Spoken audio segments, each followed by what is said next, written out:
क्या आपने कभी सोचा है कि अपने देश में जितने आपराधिक मामले दर्ज होते हैं उनमें से तहकीकात पूरी करके अपराधियों को सजा मिलने का प्रतिशत बहुत कम है। वजह सबूत का ना होना, शातिर क्रिमिनल्स द्वारा क्राइम सीन को डिस्टॉर्ट करना, एन मौके पे गवाहों का मुकर जाना, इसी वजह से उन अपराधों से जुड़े कई सारे सवालों के जवाब नहीं मिल पाते। पर एक बात और है जो इससे भी बुरी है, आपराधिक मामले का दर्ज ना होना।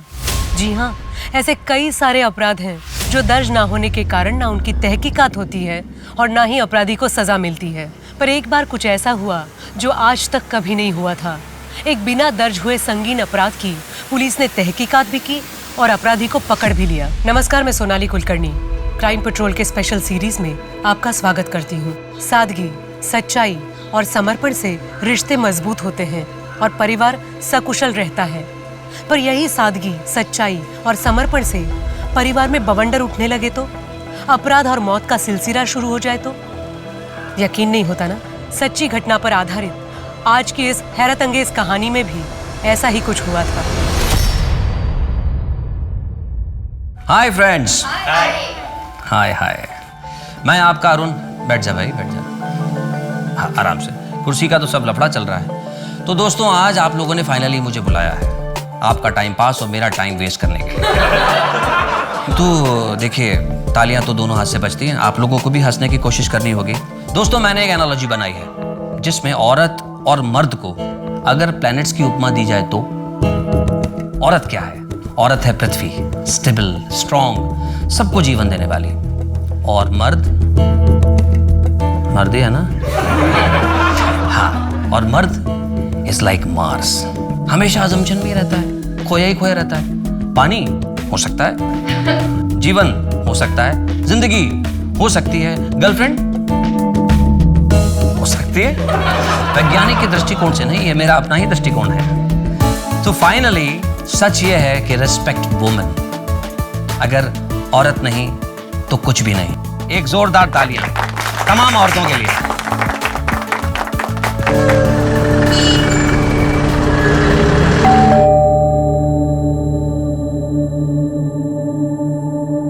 अरे आप यहाँ से गुजर रहा था तो सोचा आपका हालचाल पूछता चलो। आइए ना।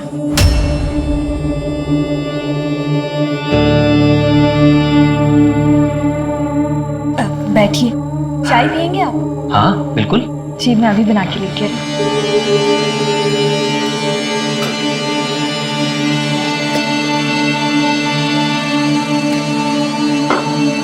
आप बस 2 मिनट रुकिए, मैं अभी आई।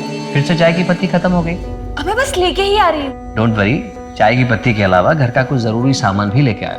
अरे इन सब की क्या जरूरत थी? देखिए, मैं जानता हूँ किशोर के जाने के बाद आप अपना ख्याल नहीं रखती हैं। जिसके लिए ये घर बार सजाया था, अब वो ही नहीं रहा तो आपका मूड ठीक करने के लिए ये मास्टर शेफ आज आपके लिए चाय बनाएगा। अरे आप बस देखते जाओ। लेकिन आप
ट्रिप के लिए जा रहे हो, संभल कर रहना और अपनी टीचर की बात सुनना। अकेले कहीं मत जाना तुम लोग। ओके ओके, ठीक है मम्मा। और सबसे इम्पोर्टेंट बात, तुम दोनों अपना ख्याल रखना। ठीक है। चलो जल्दी करो, चलो चलो जल्दी। यस, आप आ रहे हैं क्या हमें स्कूल तक छोड़ने? चलो चलो आ जाओ। दादी के पैर छुओ। दादी खुश रहो। संभाल के जाना और खूब एंजॉय करना। तुम लोग रेडी भी हो गया इतनी जल्दी? गुड मॉर्निंग पापा। Good morning, enjoy your day. चलो चलो जल्दी। बाय। ये पार्टी आपने मुझे नौकरी मिली है इस खुशी में दी है ना, तो बिल भी मैं ही दूंगी। ये नहीं हो सकता, बिल तो मैं ही दूंगा। ये ठीक नहीं है। आपने अपने कॉन्टेक्ट यूज करके मुझे नौकरी दिलवाई, मेरे इतने टफ टाइम में मुझे हौसला दिया, कॉन्फिडेंस बढ़ाया और हमेशा मेरा ख्याल रखा, तो कम से कम मैं इतना तो कर ही सकती हूँ ना। ठीक है, लेकिन एक शर्त पर। आज से तुम, सॉरी मेरा कहने का मतलब है आप, मैंने आपके लिए जो भी कुछ किया है उसके लिए आप बार बार मुझे थैंक्स नहीं बोलेंगे। तो फिर मेरी भी एक शर्त है। फरमाइए। अब से आप मुझे आप नहीं तुम कह के बुलाएंगे। तुम भी मुझे अब से तुम ही कहोगे।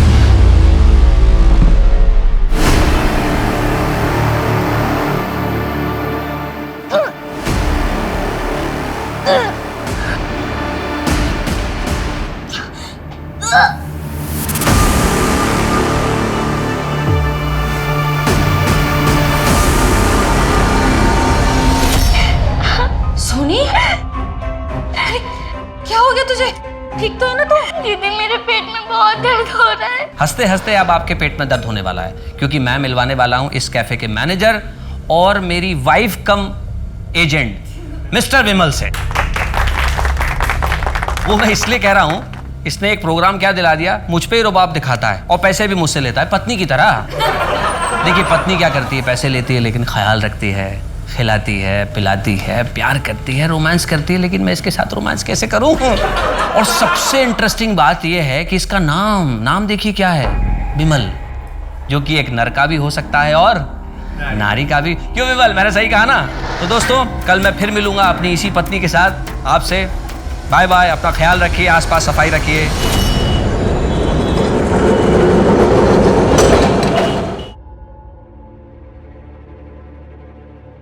अरे इतनी सुबह सुबह कहाँ जा रहे हैं? बस माँ वो परेशान लग रहे हो, क्या बात है? कुछ नहीं माँ, आप प्रसाद दीजिए। ये क्या है तुम्हारे हाथ में? कुछ काम के कागजात है माँ। अरे दादा, आज तो आपको छुट्टी है ना? हाँ, लेकिन एक ज़रूरी काम याद आ गया, इसीलिए बाहर जा रहा हूँ। अच्छा माँ, जाता हूँ। अब बेटा जाता हूँ नहीं, बोलो आता हूँ। आता हूँ माँ। सुनी, बिना चाय पिए चले गए। अरे भाभी, दादा चले गए तो क्या हुआ, मैं हूं ना।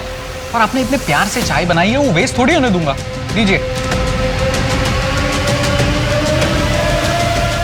बहू, अरुण की कुछ खबर? सुबह से निकला है, कुछ खाया पिया भी होगा कि नहीं? और बच्चे पिकनिक पे गए हैं, उनकी कोई खबर? बच्चे ट्रिप में मौज कर रहे हैं, बहुत खुश है वो लोग। मेरी फोन पे बात हुई थी, पर अरुण की। हाँ ठीक है, आपको जैसे ही कुछ पता चले मुझे तुरंत कॉल करो। Okay bye. अरुण की कोई खबर? नहीं माँ, किसी को नहीं पता वो कहाँ है। मैंने सबसे पूछ लिया, समझ में नहीं आ रहा अपना फोन बंद करके बिना किसी को पता है कहाँ चले गए हैं। एक हंसता खेलता परिवार छोटी छोटी खुशियों को बटोरते अपनी जिंदगी गुजारता है। अरुण का परिवार भी कोई अपवाद नहीं था। सब कुछ ठीक ही लग रहा था कि अचानक अरुण के गायब होने से पूरा परिवार परेशान हो गया। वो समझ ही नहीं पा रहे थे कि ऐसा क्यों हुआ और अब आगे क्या करें। अरुण पे ऐसी क्या बीत रही होगी कि उसे घर बार छोड़ के जाना पड़ा। वो खुद ही कहीं चला गया था या उसके साथ कोई हादसा हुआ था। अनहोनी के संदेह से परिवार के पैरों तले जमीन खिसक गई। 24 घंटों तक इंतजार करने के बाद भी जब अरुण नहीं लौटा तो परिवार पुलिस से मदद मांगने पहुंच गया। कल सुबह से मेरा बेटा कहीं चला गया है, उसे कहीं से भी ढूंढ कर लाइए। आप लोगों ने ऑफिस वालों से, दोस्तों से, रिश्तेदारों से पूछताछ की? सबसे पूछा सर। फिरौती का कोई फोन आया था? नहीं सर। बाहर वालों से किसी के साथ झगड़ा, किसी ने धमकी दी हो? हाँ सर, एक बार दादा ने उनके मैनेजर बिमल पे जोक बनाए थे। लोगों को तो बहुत मजा आया था, लेकिन बिमल बहुत भड़क गया था। पहले ही पहुंच जाते तो अच्छा रहता। हाँ। मजाक उड़ाता है मेरा कमीने। विमल मेरी बात सुन, तूने मुझे वहाँ सबको हंसाने के लिए तो बुलाया था। मैं बस अपना काम कर रहा था, लोगों को हंसाने की कोशिश कर रहा था। देख, दिल से सॉरी बोल रहा हूँ, जो हुआ उसे भूल जा। अबे सबके सामने इंसल्ट करता और इधर अकेले में सॉरी बोलता है। अरे छोड़ो यार, इनको क्या कर रहे हो आप? तूने मेरा इंसल्ट किया ना, देख मैं तेरे साथ क्या करता हूँ। ये छोड़ ना। सर ये बिमल बहुत टेढ़ा आदमी है, कब किसके साथ क्या कर बैठे कुछ कह नहीं सकते। बिमल के अलावा और किसी पे शक है आपको? नहीं सर। ठीक है, हम अरुण को ढूंढने की कोशिश कर। आप जाइए सर। इस बिमल की हिस्ट्री ज्योग्राफी निकालो, अरुण की और बिमल के कॉल रिकॉर्ड्स चेक करो, उनकी लास्ट लोकेशन मैच करके देखो, और हाँ, अरुण के बैंक डिटेल्स भी निकालो। हो सकता है ये पैसे वगैरह का मामला।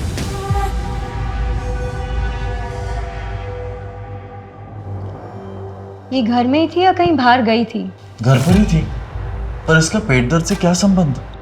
डॉक्टर, क्या हुआ? कोई सीरियस बात है क्या? शोनी प्रेग्नेंट है।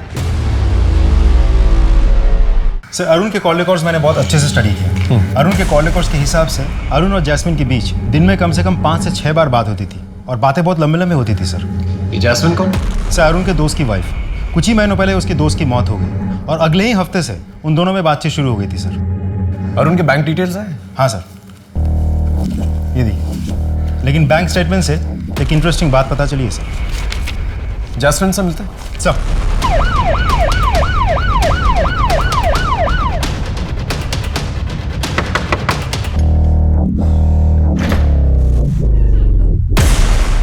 जी। आप जैस्मिन? जी। आपको तो पता ही है कि अरुण लापता। कुछ आइडिया हो कहाँ होगा? नहीं सर। फोन पे बातचीत होती थी आप लोगों की? नहीं सर, सिर्फ 1-2 बार ही हुई होगी। और पैसों का लेन देन? मैं उनसे पैसे क्यों लूंगी सर? यह है अरुण के कॉल रिकॉर्ड्स। इसके मुताबिक दिन में 5-6 बार आप लोगों की बातचीत होती थी, और ये है उसके बैंक स्टेटमेंट्स। इसके मुताबिक काफी पैसे ट्रांसफर किए उसने आपको। अब आप सीधे सीधे बताएंगे या पुलिस स्टेशन चल के बताएंगे? बताती हूँ सर। एक्चुअली अरुण मेरे पति के बहुत अच्छे दोस्त थे। मेरे पति के चले जाने के बाद उन्होंने मेरी बहुत मदद की, पैसों से ही नहीं, मुझे अपने पैरों पे खड़ा किया, और उनकी ये मदद मैं कभी भूल नहीं सकती। हम दोनों बहुत अच्छे दोस्त बन गए थे, और न जाने कब एक दूसरे से प्यार हो गया, पता ही नहीं चला। सब कुछ बहुत अच्छा चल रहा था सर, और एक दिन। इस वक्त कौन आया हुआ है? मैं देखती हूँ। हाँ? अरे कहाँ जा रही हो? ये क्या चल रहा है यार? और तुम? इनसे मिलना तो बहुत दूर की बात है, इनके बारे में सोचना भी नहीं। उसके बाद अरुण का यहाँ आना 2 महीनों के लिए बंद हो गया। मैंने भी उसे भुलाने की कोशिश की, लेकिन एक दिन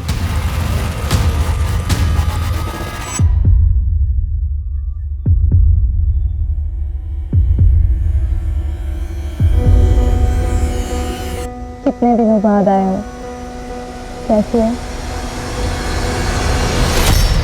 नहीं, मैं तुम्हारे झांसे में नहीं आने वाला। तुम भी तो धोखेबाज हो सकती हो शीतल की तरह। जैसे उसने मेरी आधी जिंदगी बर्बाद कर दी, आधी जिंदगी तुम बर्बाद करोगी। क्या हुआ है अरुण? क्यों इतने परेशान हो?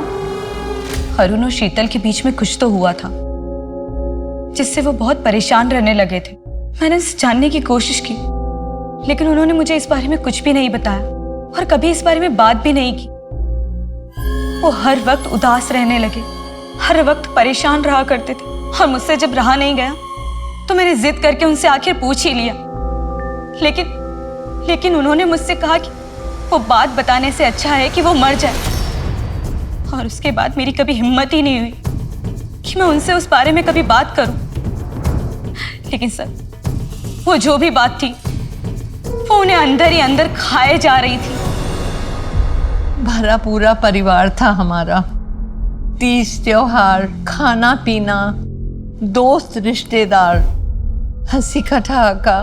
फिर अचानक सब बदल गया। शीतल और अरुण के बीच में पता नहीं ऐसा क्या हो गया कि वो एक दूसरे से नफरत करने लगे।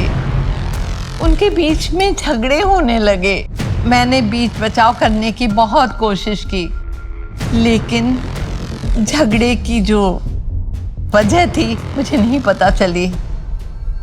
और फिर बात बढ़ते बढ़ते यहाँ तक पहुँच गई कि एक दिन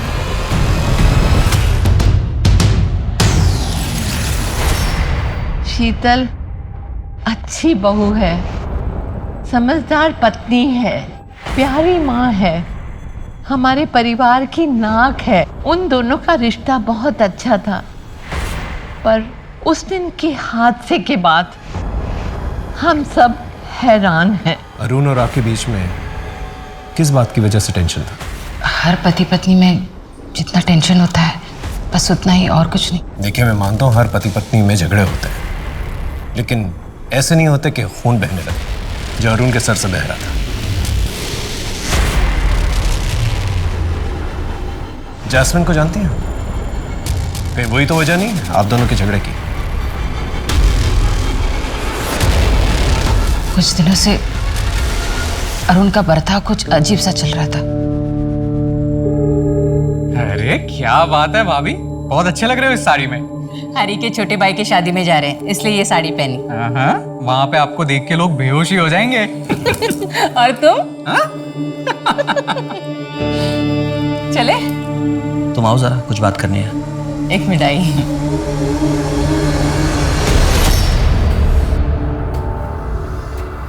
ये कैसा ब्लाउज पहना हुआ है तुमने? विदाउट स्लीव्स है, मुझ पर बहुत जच रहा है ना? नहीं, चेंज करो इसे अभी। मेरा कहने का मतलब है कोई सादा सा पहन लो, लॉन्ग स्लीव्स का ब्लाउज पहन लो। पहले अरुण को मेरी हर एक बात बहुत अच्छी लगती थी, फिर उसे धीरे धीरे मेरी बात उसे खटकने लगी। वजह? पता नहीं। कहीं अरुण को आप पर शक तो नहीं था? पता नहीं सा। शीतल के बिहेवियर से तो लग रहा है जैसे अरुण को उस पर शक था। हो सकता है अरुण की गुमशुदगी में शीतल का हाथ हो। ये भी हो सकता है कि शीतल का कोई अफेयर चल रहा हो, लेकिन किससे? क्या लगता है सर? अखिल से? हो सकता है। अगर शीतल और अखिल का अफेयर चल रहा था तो कॉल रिकॉर्ड से तो पता नहीं चलेगा, क्योंकि दोनों साथ में रहते थे। पड़ोसियों से पता करो। अगर वाकई में दोनों का अफेयर चल रहा था तो एक पुख्ता वजह हो सकती है जहां पर दोनों ने मिलकर अरुण को गायब किया। सर, सोनी, तुम कुछ तो याद होगा ना? तुम किससे मिली थी? किसी ने कुछ खिलाया था या किसी ने कुछ किया तुम्हारे साथ? मुझे कुछ भी याद नहीं आ रहा दीदी। पेट में अचानक से दर्द होता है, बहुत भूख लगती है बार बार। क्या हुआ है दीदी मुझे? दीदी कल मैं स्कूल जाऊंगी ना? हेलो, क्या? ठीक है, हम अभी पहुंचते हैं। चल सर।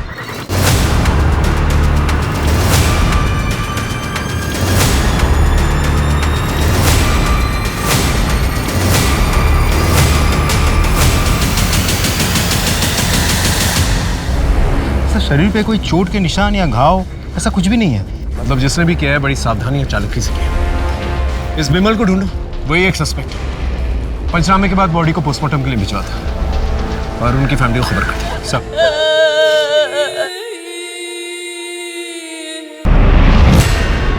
सर, विमल का पता चल गया। कहाँ पर है? एक लॉज में छिपा बैठा है। लेकर आओ। तूने ही अरुण को मारा ना?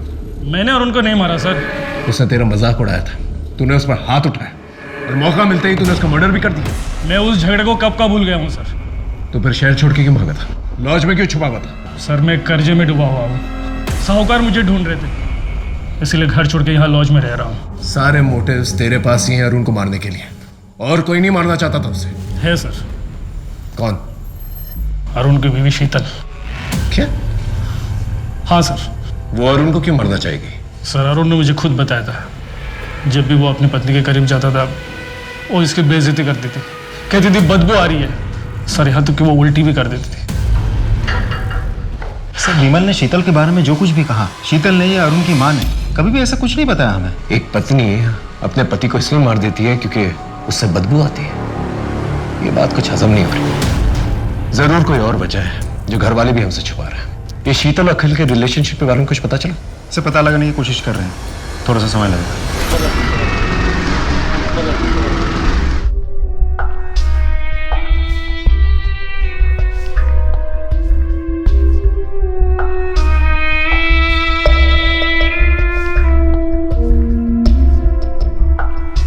अब हम कुछ दिन यहीं रहेंगे और तुम्हें जो भी जरूरत पड़े मुझे बोलना, मैं बाजार से तुम्हारे लिए लेकर आऊँ। तब तक तुम इस कमरे से बाहर मत निकलना। पर कब तक? जब तक तुम्हारा बच्चा डिलीवर नहीं हो जाता। मेरे बच्चे स्कूल की ट्रिप के लिए गए थे। पता चला अरुण जिस दिन घर से गायब हुए थे उस दिन उन्होंने वहां जाकर बच्चों को बीच ट्रिप से वापस ले आए। ना अरुण घर वापस आए और ना ही बच्चे वापस आए सर। तो उसके बाद अरुण की लाश मिली। और कुछ? सर रजिस्टर्ड पोस्ट से आज ये दादा का लेटर है। मैं आत्महत्या कर रहा हूं। मेरी आत्महत्या के लिए मेरी पत्नी शीतल जिम्मेदार। शीतल की वजह से मेरी जिंदगी बर्बाद हो गई है, मेरा सुख चैन खत्म हो गया। आप पति पत्नी के बीच में क्या प्रॉब्लम थी? आखिर अरुण ने ऐसा क्यों लिखा है कि उसने आपकी वजह से आत्महत्या की? सर मुझे कुछ नहीं पता, सिर्फ आप लोग मेरे बच्चे को ढूंढ कर लाइए सर। अरुण घर से निकला, फिर उसने बच्चों को पिकअप किया और उसकी लाश फिर कुएं के पास मिली। कहीं बच्चे वही तो नहीं? प्लीज, हम आपका दुख समझते हैं, ठीक है? हमें अपनी कार्रवाई करनी है, प्लीज। पंचनामे के बाद पोस्टमार्टम के लिए भेजते हैं। सर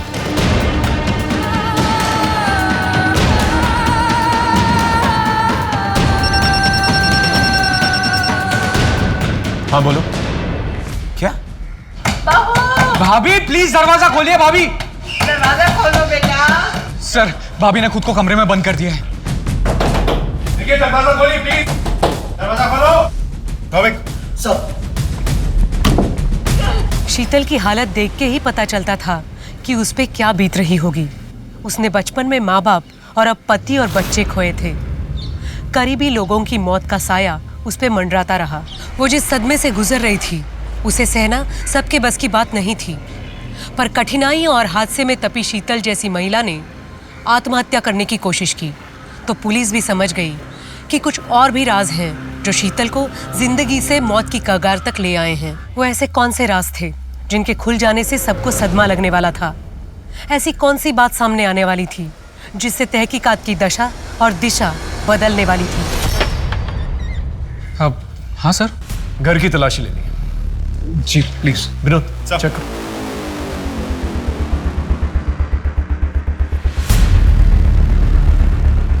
सर अंदर अरुण के कमरे के कबर्ड से ही मिला। ये देखिए। अरुण और शीतल के बीच में क्या प्रॉब्लम थी? नहीं पता। इस बोतल में ऐसा क्या खास है जो इस तरह से पैक करके रखा हुआ है इसे? सर वो दादा के बाल झड़ रहे थे ना, तो वो डॉक्टर के पास से ये तेल ले आए थे और भाभी को इसकी स्मेल पसंद नहीं थी तो इसलिए शायद ऐसे पैक करके रखा होगा। और हाँ सर, दादा स्टैंड अप भी करते थे तो अपने लुक्स को लेके वो बहुत सतर्क रहते थे। इस तेल के अलावा कोई और प्रॉब्लम थी शीतल को अरुण से? हमें नहीं पता साहब। ठीक है, इसे हम साथ में लेके जाएं। हाँ जी सर। देखिए अब तो बता दीजिए असल में मसला क्या है, आप दोनों के बीच में झगड़ा क्यों हुआ था?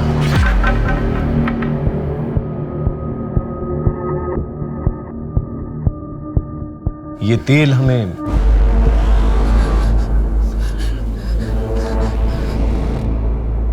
आप अपने पति से नफरत क्यों करती थी?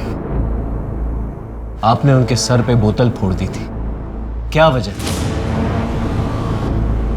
पता नहीं। देखिए शीतल जी, हम आपकी मदद करने की कोशिश कर रहे हैं, दैट्स ऑल। आप डिटेल में बताइए हमें उस रात को क्या हुआ था, वजह हम पता कर लेंगे। देखिए अगर आप हमें नहीं बताएंगी तो आपके पति की मौत का इल्जाम आप पर आ जाएगा, आपके 2 बच्चों की मौत की जिम्मेदार भी आप ही ठहराई जाएंगी। क्या आप ये चाहती हैं? हम लोगों के बीच में ऐसी कोई बड़ी प्रॉब्लम नहीं थी, सब कुछ अच्छा था। पति पत्नी, 2 बच्चे, देवर, सासू माँ। फिर एक दिन अरुण ने स्टैंड अप कॉमेडी का प्रोग्राम करना शुरू कर दिया। वो अपने लुक को लेकर बहुत कॉन्शियस होने लगा, बहुत महंगे महंगे कॉस्मेटिक खरीदने लगे, घर का बजट बिगड़ने लगा। फिर भी मैंने मैनेज कर लिया। प्रोग्राम के चक्कर में वो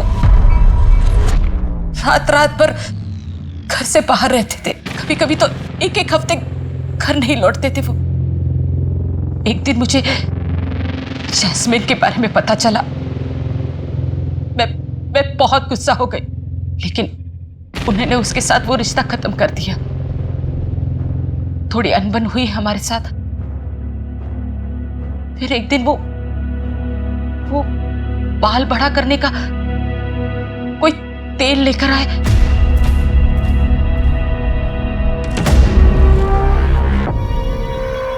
अरुण, कितनी बदबू आ रही है, मत लगाइए ये तेल। मेडिसिन है शीतल, देखना जहां जहां से मेरे बाल झड़ गए ना, सारे के सारे वापस आ जाएंगे। प्लीज मत लगाओ, बहुत गंदी बदबू आ रही है।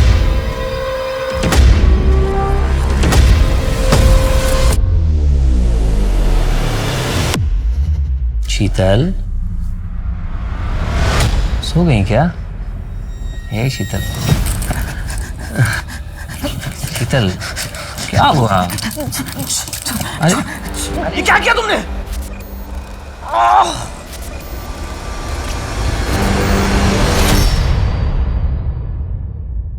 Arun, I am sorry. वो बाय मिस्टेक से मैंने सर पे। I am really sorry Arun, मुझे माफ कर दो। शीतल, आखिर तुम्हें हो क्या गया था? हमारे बीच में ऐसी कोई बात नहीं थी, तुमने अपना आपा खो दिया। सच बताओ क्या बात है, बोलो। कहीं तुम मुझे गलत ना समझ लो। शीतल, मैं तुम्हें जज नहीं करूंगा, मैं तुम्हें समझने की कोशिश करूंगा। देखो, तुम्हारे मन में जो डर है, जो तकलीफ है, उसे बाहर निकालने में मैं तुम्हारी मदद करूंगा। प्लीज बोलो क्या बात है।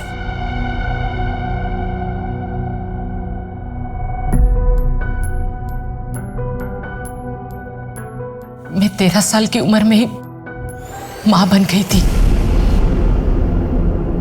कब क्या हुआ मुझे कुछ पता नहीं। मैं तो बहुत छोटी थी। दीदी ने मुझे बताया कि मैं प्रेग्नेंट हूं। फिर दीदी ने मुझे ये भी बताया कि किसी ने मेरे जूस में कुछ मिलाया था। फिर बेहोश होने के बाद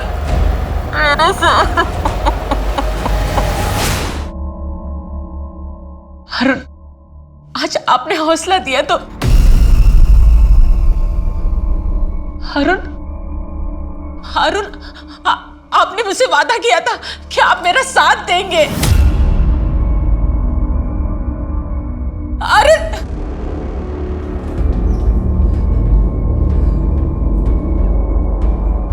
एक तो कच्ची उम्र में ऐसी पीड़ा के साथ जी रही थी। 13 साल का शरीर डिलीवरी का सदमा नहीं झेल पाया, इसलिए डिलीवरी होते ही मेरा बच्चा मर गया। आपने रेप की कंप्लेन लिखवाई थी? नहीं। क्यों? मैं बहुत छोटी थी। मुझे ये याद ही नहीं आ रहा था कि मेरे साथ ये बार बार कौन कर रहा था। हमेशा मैं नींद में हूं यही लगता था। मुझे बस ये याद है कि ये जो कुछ भी हो रहा था मेरी दीदी सोनल के घर में हो रहा था। ये सब की बात थी, इसलिए दीदी ने केस रफा दफा कर दिया और मैं भी कुछ नहीं कर पाई। आपकी बहन सोनल, वो अब कहाँ रहती है? सोनल दीदी और जिया जी का 10 साल पहले कार एक्सीडेंट में मौत हुई। आपके साथ जिस घर में वो हादसा हुआ था, आपको उसका एड्रेस याद है? डिटेल में तो नहीं पता, पर बनाटी में एक गार्डन है, उसके सामने विश्वास डेयरी के बाजू में ब्राउन कलर का वो ऐसा आर्क बंगला है। उसी में दीदी और जिया जी रहते हैं और उनके बगल में चैटर्जी और मित्तल जी, वो भी वहीं रहते हैं, दीदी के घर में। शीतल की कहानी सुन के ये केस और भी ज्यादा कॉम्प्लिकेटेड हो गया है। सर ऐसा भी तो हो सकता है कि बचपन में शीतल पे हुए टॉर्चर की बात सुन के अरुण ने उन लोगों को ढूंढ निकालने की कोशिश की होगी, जिसकी वजह से उन लोगों ने मिलकर अरुण को मार दिया होगा। या सर ऐसा भी तो हो सकता है शीतल खुद को बचाने के लिए मनगढ़ंत कहानी रच रही हो। शीतल को उस तेल से प्रॉब्लम है। हो सकता है कि वो तेल की स्मेल उसके अतीत के किसी हादसे से जुड़ी हुई है। क्या है कि कुछ हादसे ऐसे होते हैं जो दिमाग में घर कर जाता है, इंसान उन्हें याद करके भी याद नहीं करना चाहता, लेकिन फिर कुछ ऐसा होता है जो दोबारा से वो हादसों को ट्रिगर करता है और दिमाग के बंद दरवाजे दोबारा से खुल जाते हैं और फिर इंसान ऐसे रिएक्ट करता है जिस तरह से शीतल ने रिएक्ट किया अपने हस्बैंड के साथ। लेकिन अगर शीतल झूठ बोल रही तो उसने कमाल की कहानी रची है और अपने ही हस्बैंड और बच्चों को मार दिया। वो ऐसा करेगी क्यों? एक काम करते हैं, शीतल ने जो पुराना एड्रेस दिया है ना अपना, वहां चल के पूछताछ करते हैं, देखते हैं क्या क्लू मिलता है। Excuse me sir. हेलो, हाँ ओके सर, पोस्टमार्टम रिपोर्ट आ गई है। बच्चों की बॉडीज में सेडेटिव्स मिले हैं। इसका मतलब नींद की गोलियां देकर बच्चों को मारा गया है। सोनी, 10 साल पहले जो हुआ उसे भूल जाओ। सारे मर्द एक जैसे नहीं होते, कुछ अच्छे भी होते हैं। ये देखो, मैंने तुम्हारे लिए एक अच्छा सा लड़का देखा है, तुम इससे शादी कर लो, ये तुम्हें बहुत खुश रखेगा। अरे ज़्यादा सोचो मत, मैंने हाँ कह दी है, बस 15 दिन में शादी होने वाली है। मैं चलती हूँ, मुझे बहुत तैयारियां करनी है।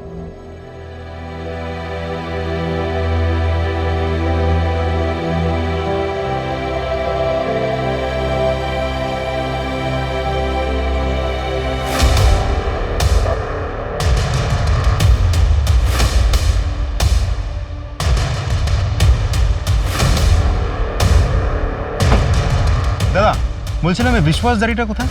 विश्वास डेयरी सर, यहाँ तो कोई विश्वास डेयरी नहीं। हाँ, गिरधर डेयरी है आगे।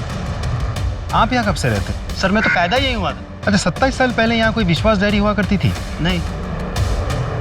अच्छा, एखाने একটা বাগান ছিল, एक गार्डन, एक बगीचा टाइप, ऐसा कुछ? क्या मजाक कर रहे हो साहब? हमारे इस पूरे एरिया के अंदर ना कोई बागान था और ना है। एक आर्ट शेप का ब्राउन कलर का बंगलो हुआ करता था, कुछ याद है? साहब हमारे पूरे एरिया के अंदर सिर्फ अपार्टमेंट्स हैं, बंगलो तो नहीं है। और मित्तल और चैटर्जी साहब का घर?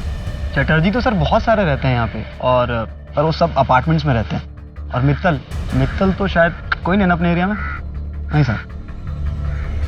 ठीक है सर। आपने हमें जो भी इंफॉर्मेशन दी थी वो सारी की सारी गलत है। ना ही कोई पार्क है वहां पर, ना ही कोई विश्वास डेयरी, और ना ही कोई ब्राउन कलर का बंगलो है वहां पर, ना ही कोई चैटर्जी रहते हैं वहां पर, और ना ही कोई मित्तल परिवार। आपने हमसे झूठ क्यों कहा? क्या छुपाने की कोशिश कर रही हैं? 27 साल पुरानी बात है सर, तब मैं बहुत छोटी थी, जितना याद था बता दिया, इससे ज्यादा मैं कुछ नहीं जानती।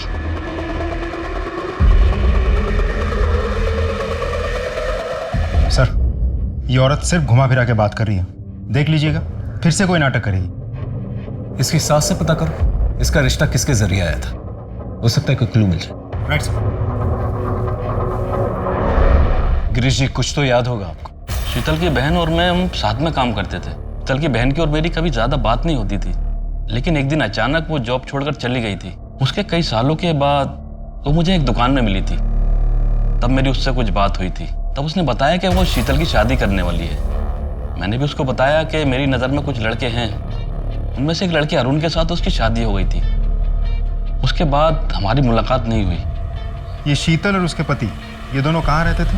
ये दोनों अग्रपाड़ा में रहते थे।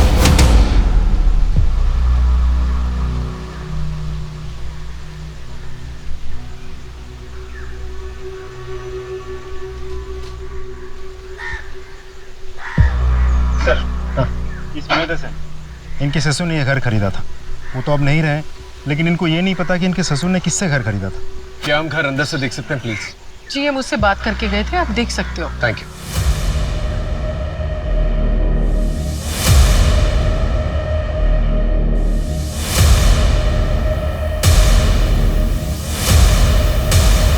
याद आ रहा है घर देख के? हाँ, मैं यहाँ 5 साल रही हूँ।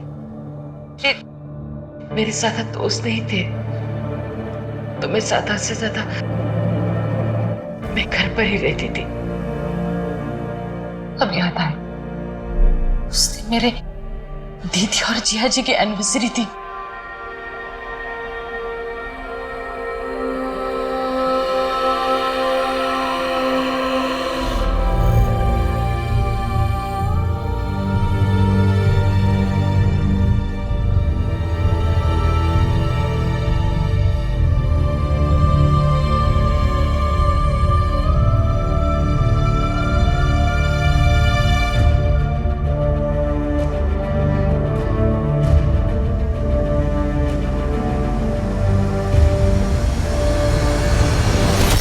अब मुझे यकीन हो गया कि वाकई शीतल के साथ बचपन में वो अत्याचार हुआ है। सर सिर्फ शीतल के रोने धोने की वजह से हम उसकी बातों पे यकीन कर ले या उसको बेकसूर मान ले, मुझे नहीं लगता ये सही रहेगा, क्योंकि अभी तक हमारे पास इस बात का कोई सबूत नहीं है कि रेप हुआ था, और इस बात का भी कोई सबूत नहीं है कि उसकी दीदी और जीजा इसी घर में रहते थे। ठीक है, आस पड़ोस में पूछताछ करते हैं उस पुराने हादसे के बारे में, देखते हैं क्या निकल के आता है। मैम 27 साल पहले यहाँ पास में एक परिवार रहता था, पति पत्नी और 10-12 साल की एक बच्ची थी उनकी। कुछ याद है आपको उनके साथ क्या हुआ, कहाँ गए वो लोग? 27 साल पहले? जी। सोनल और प्रताप? जी, सोनल और साथ में उसकी बहन शीतल। शीतल नहीं, सोनी नाम था उसका। बहुत ही प्यारी बच्ची थी। फिर पता नहीं अचानक एक दिन तीनों घर बार छोड़ के कहीं चले गए। पता नहीं क्या हुआ था। कोई कहता है सोनी बीमार थी, कोई कहता है सोनी की कोई और समस्या थी। मैंने डॉक्टर बासु को पूछा भी था। डॉक्टर बासु? हाँ, पर उन्होंने कुछ बताया नहीं। हमारे फैमिली डॉक्टर है।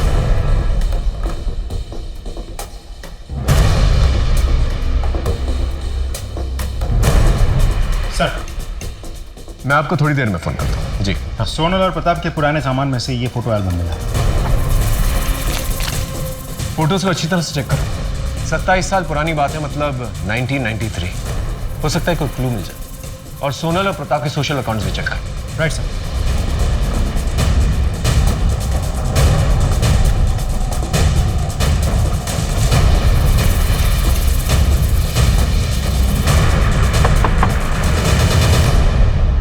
सूरज यहीं पर रहता है? सूरज यहीं पे था, लेकिन वो भाग के चला गया है घर से। मिल नहीं रहा है वो, हम ढूंढ रहे हैं उसे। सर, हम इस केस को क्रैक करने की कितनी भी कोशिश कर ले, कहीं ना कहीं से कोई ना कोई प्रॉब्लम आ ही जाती है और सारे रास्ते बंद हो जाते हैं। इतना अच्छा क्लू था, वो भी हाथ से निकल गया। अब क्या करें? इस केस के सिलसिले में जितने भी पुराने सबूत हैं, जैसे पुराने लेटर्स, पुराने फोटोग्राफ्स, पुराने बिल्स वगैरह, ये सारी चीजें जो है ना शीतल को दिखाता है। फिर पता चलेगा कि वो विक्टिम है या फिर कातिल। सर, ये रोनित है, आपके जीजा प्रताप के ऑफिस कलीग हुआ करते थे। ये श्रीनाथ है, आपके दीदी के घर के पड़ोसी हुआ करते थे। अक्सर आपके घर पे आते थे जाते थे। जब आप छोटी हुआ करती थी और आपके घर में कोई नहीं हुआ करता था, तो आपके घर वाले आपको इसी के घर पे छोड़ के जाया करते थे। और ये जो ग्रुप फोटो है, ये उस घर में आपकी दीदी की लास्ट एनिवर्सरी की फोटो है। इसके बाद हमें ऐसी फोटो नहीं मिली, मतलब शायद उसके बाद से आपके दीदी और जीजा ने अपने आप को बाकी की दुनिया से कट ऑफ कर लिया था।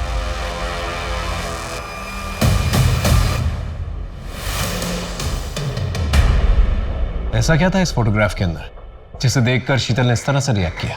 Sir, sketch artist.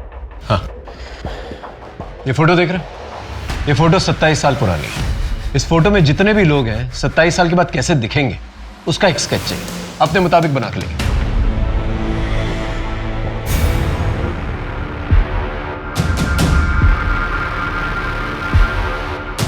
इन सारे स्केचेस को आसपास के पुलिस स्टेशन में भिजवा दी? जी सर, और हमारी एक टीम इन सारे स्केचेस को सबको दिखा के पूछताछ भी कर रही है।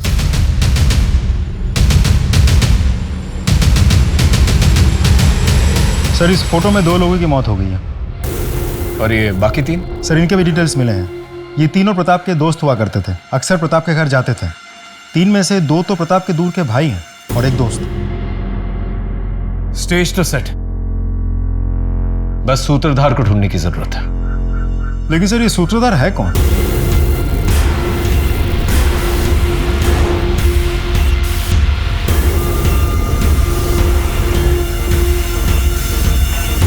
आप लोग सोनल और प्रताप को जानते थे? हाँ, वो हमारे बहुत अच्छे दोस्त थे। वैसे प्रताप हमारे दूर के भाई थे, लेकिन दोस्त करीबी थे। आप शीतल, इनमें से किसी को पहचानती हो? किसी की शक्ल याद है तुम्हें? नहीं सर, इनमें से किसी की भी शक्ल मुझे याद नहीं है। ये किस बात की तहकीकात हो रही है? कौन है ये मैडम? जी ये शीतल है, सोनल की छोटी बहन, उन्हीं के साथ रहती थी। ओ शीतल, हाउ आर यू? कैसी हो? पहचाना? मैं अविनाश। चलो भाई निकलेंगे अब। जी जी आप लोग जाइए। हाँ।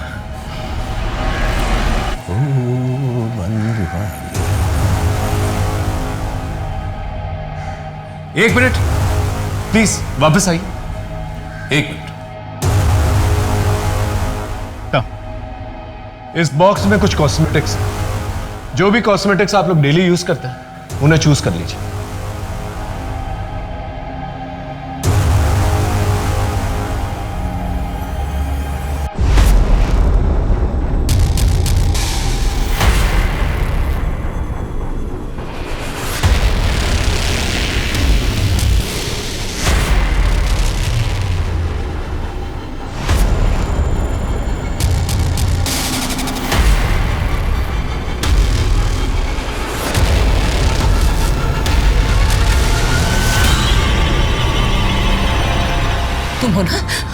तुम हो ना जिसने मेरे साथ गलत किया, एक बच्ची के साथ गलत किया, ने मेरी जिंदगी बर्बाद की, मेरी इज्जत लूटी। मैं तुम्हें छोड़ूंगी नहीं। संभालो, संभालो, संभालो।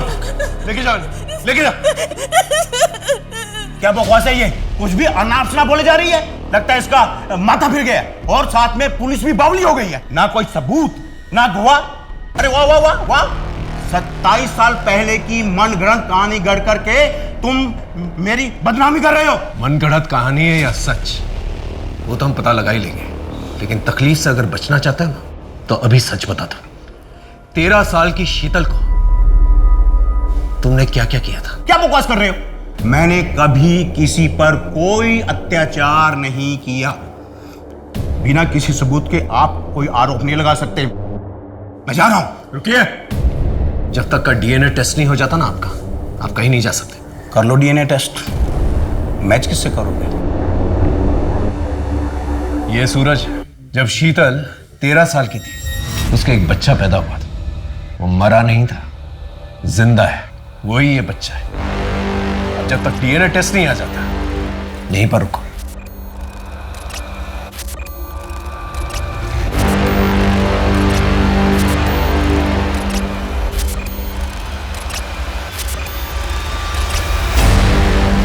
तुम्हारा डीएनए और सूरज का डीएनए मैच करता है। अब सीधे से सच बोलेगा या मार खा के बोलेगा? बोल। बताता हूं। ये हैप्पी एनिवर्सरी।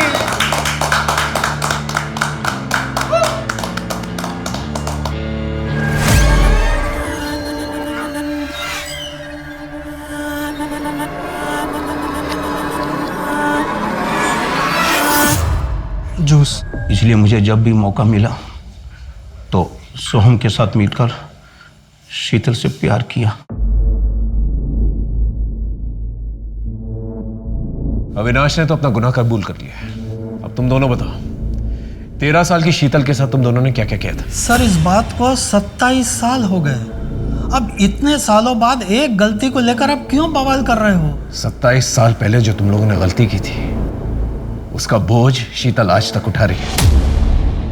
बचपन में मेरे साथ हुए अत्याचार से मेरे मन में एक हमेशा के लिए दर्द बना रहा, एक कमजोर पल था जब अपने आप पर बीती हुई बात मैंने अपने पति से कही।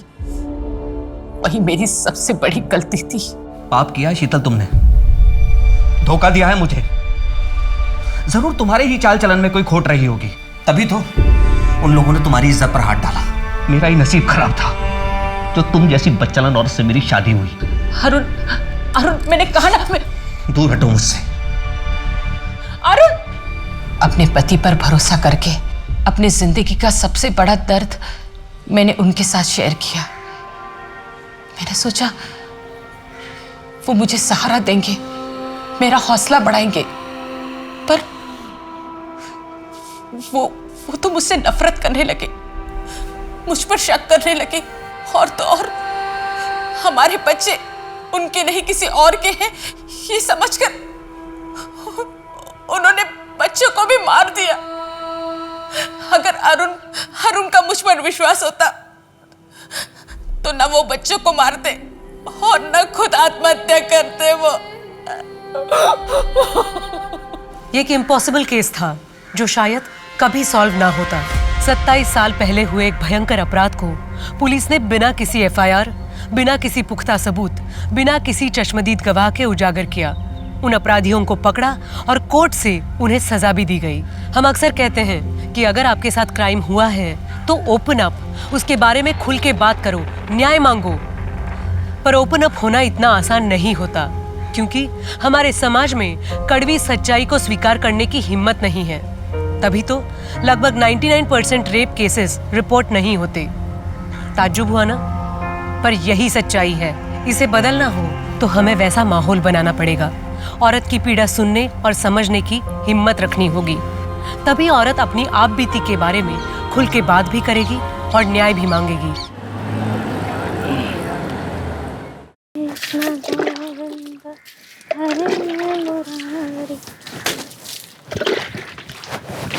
आउच!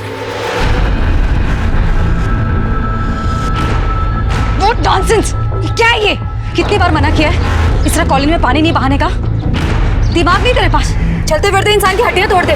ताई मैं पानी बहा नहीं रही थी, वो आज एकादशी है ना, इसलिए घर धो रही थी। सच में दिमाग नहीं ना तेरे पास, है ना? प्रूफ कर दिया तूने। कहाँ है पाटिल जी? हाँ, बुला पाटिल जी को। पाटिल जी! अरे ताई, मैं ना पूरा पानी आगे तक साफ कर दूंगी। आज ना घर धोने से ना सारे पाप धुल जाते हैं। ओ प्लीज, ये अपनी फालतू बकवास अपने पास रख और मेरा दिमाग मत खराब करना। हाय दिन कुछ ना कुछ खुराफात करती रहती है। आज तुझे मैं ना सबक सिखा के रहूंगी। पाटिल जी यहाँ आइए। अरे प्रियंका जी, ये देखिए, ये क्या किया है? ये आपकी वाइफ ने। अरे आज मैं गिरते गिरते बच गई। आज तो आपकी वाइफ ने ना मेरी हड्डियां पक्का तोड़नी थी। प्रियंका ताई, आप तो ऐसे बोल रहे हो जैसे मैंने जानबूझ के पानी डाल दिया आप पे। गलती करती हो और जबान लड़ाती हो एक रिस्पेक्टफुल औरत से। हाँ? सॉरी।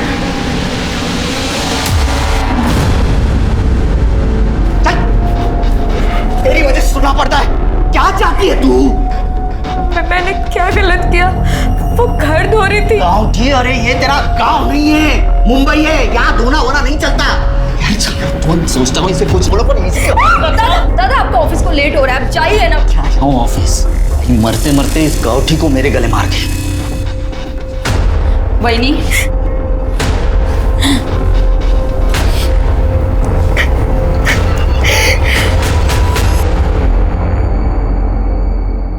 मॉम बाहर है तो क्या हुआ? मैं सुबह सुबह अपना टॉप नहीं उतारूंगी। अच्छा ठीक है, निकालूंगी, पर सिर्फ थोड़ा सा, ज्यादा नहीं। पर उसके बदले तुझे प्रॉमिस करना होगा कि तू मुझे परसों पब ले जाएगा, ठीक है?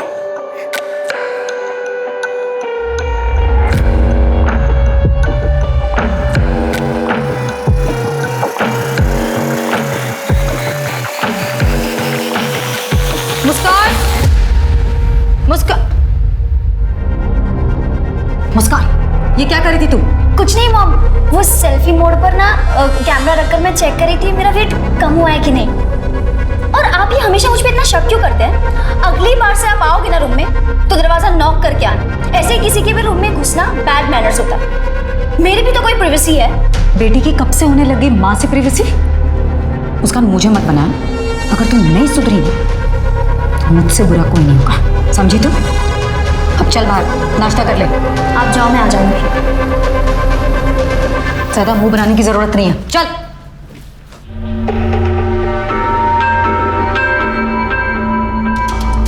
रहने दो, मैं कर लूंगी, तुम जाओ।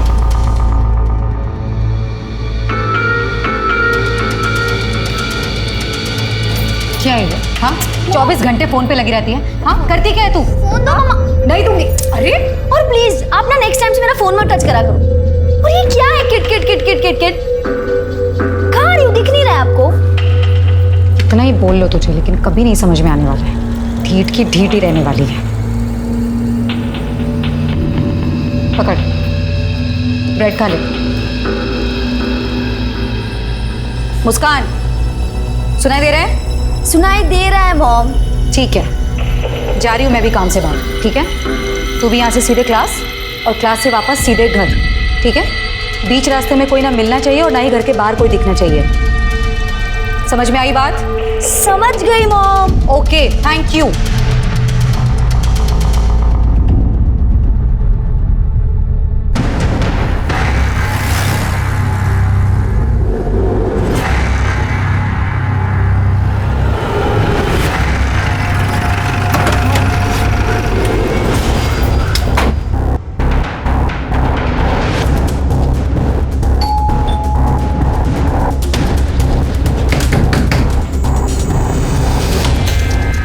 Priyanka Singh, income tax department.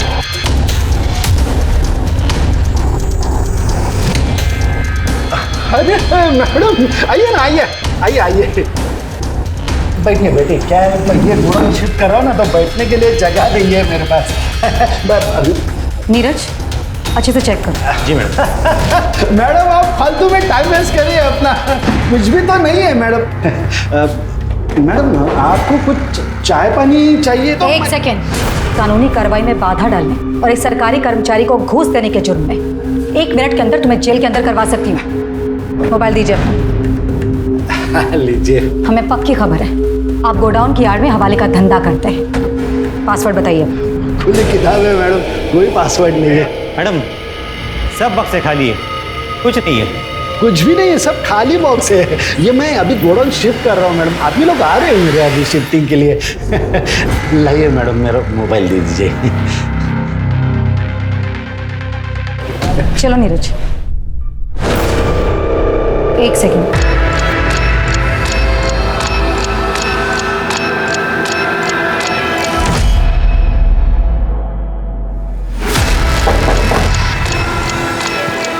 Neeraj, तोड़ दो इसे। जी मैडम।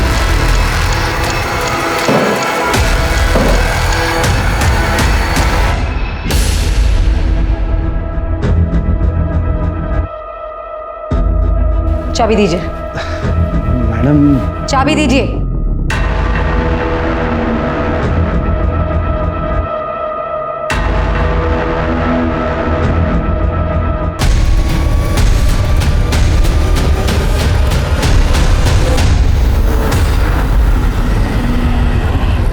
चला मैं निकतो, अभी तेरी कॉलोनी के बाहर से मुझे ऑटो मिल जाएगा, चलता हूँ मैं। हाँ, ठीक है बाबा। एक बार इनसे मिलके जाते ना। चिंता मत कर, मैं गोविंद से फोन पर बात कर लूंगा। ठीक है, चलता हूँ। ठीक है बाबा। यही है वो प्रियंका सिंह।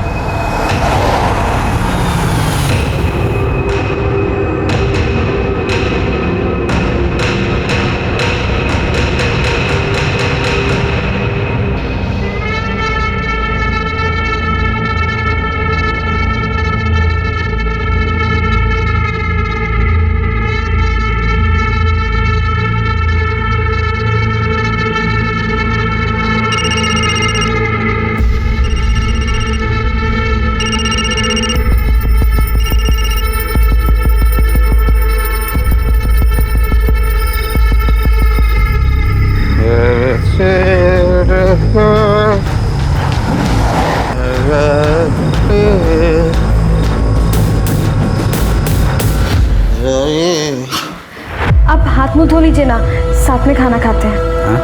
हाथ मुंह धो लीजिए, साथ में खाना खाते हैं। बाहर से अच्छा खाना खा के आया हूँ। मैंने ना लड्डू बनाए हैं, 1 मिनट। मैंने लड्डू बनाए अपने हाथों से, खाइए ना।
आसपास बघा काही मिळतं का?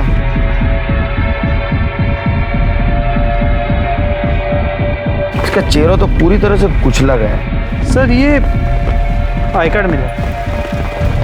Priyanka Singh income tax officer. और ये तो कुछ दिन पहले न्यूज में थी। जी सर। आसपास का एरिया स्कैन करो, मर्डर वेपन मिलना जरूरी है। सर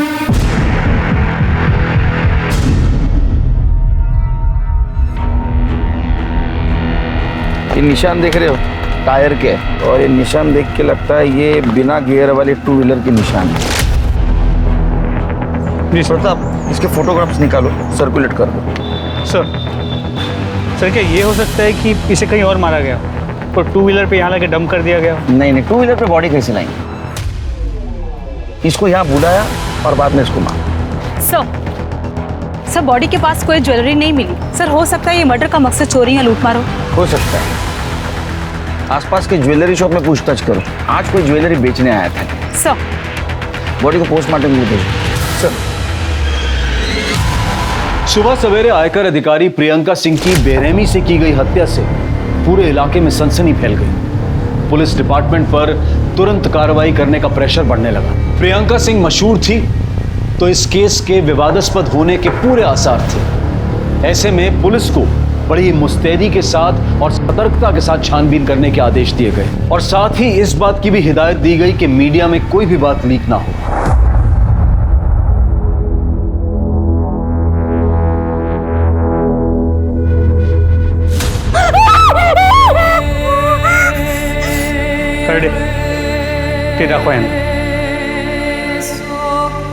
ये हमें बॉडी के पास से मिला था। क्या ये सब कुछ तुम्हारी मम्मी का है?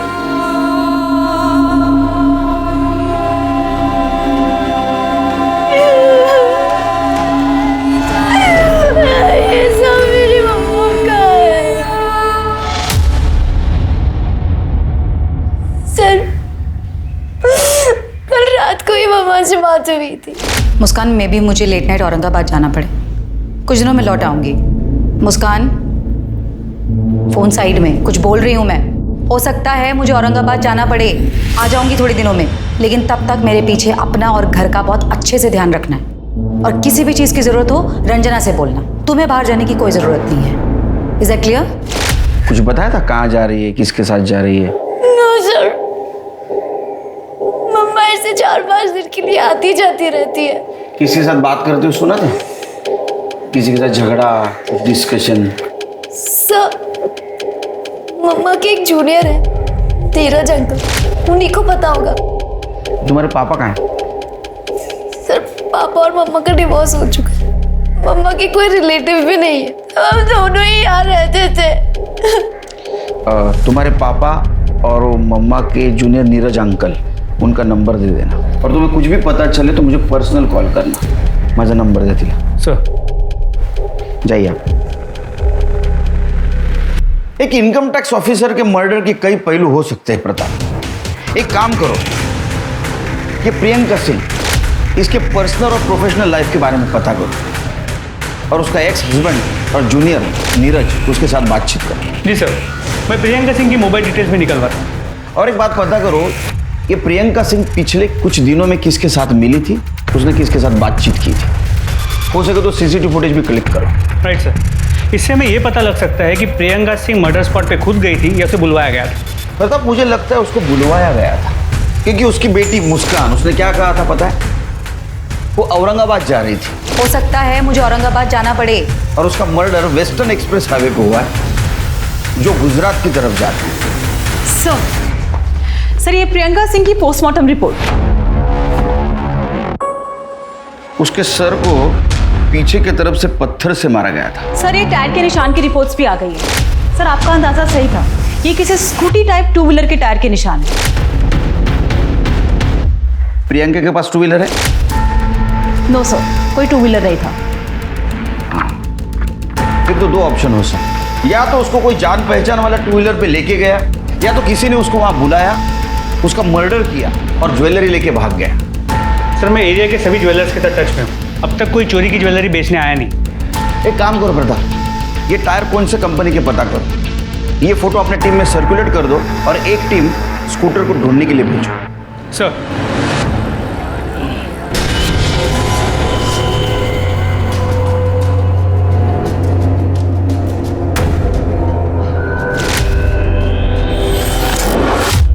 सर, प्रियंका सिंह के जूनियर नीरज पटेल से बात हो गई। वो आज पुलिस स्टेशन आने वाला है। और उसका एक्स हस्बैंड? तो उसका फ़ोन कनेक्ट नहीं हो रहा है, मैं ट्राई कर रहा हूँ।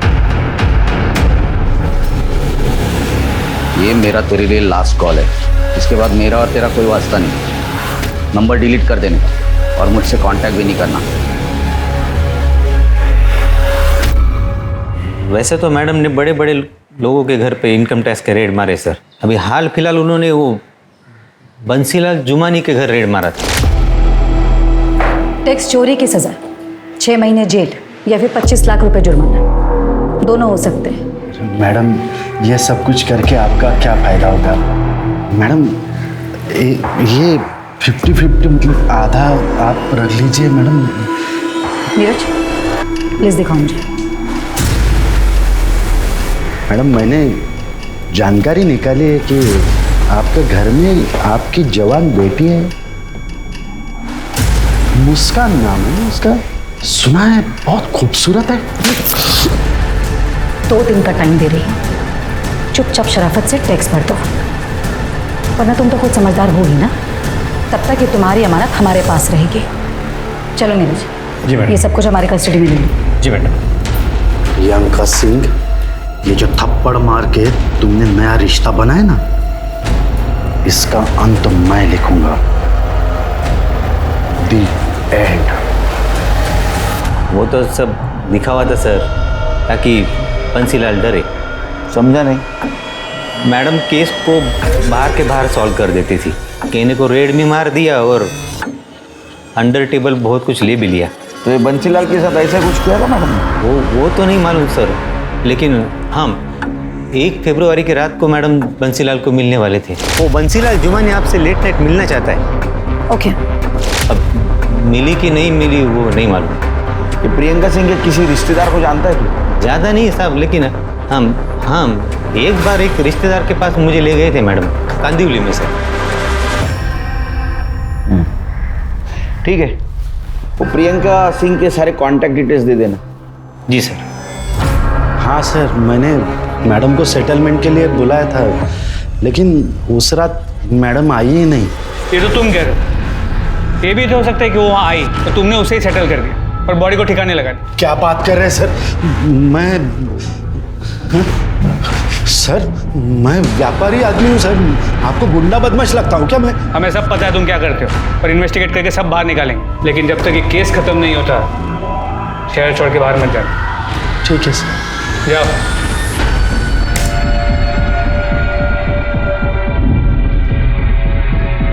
सर देखिए, ये आदमी सर, इसे वारदात से 1 रोज पहले प्रियंका को सुबह से लेके सर रात घर पहुंचने तक साए की तरह पीछा किया सर। तो सीसीटीवी कैमरा से देख के यही लग रहा है कि प्रियंका को इसका पता भी नहीं चला। अरे गाड़ी का नंबर तो साफ साफ दिखाई दे रहा है। पता करो आरटीओ से किसकी गाड़ी है। सर।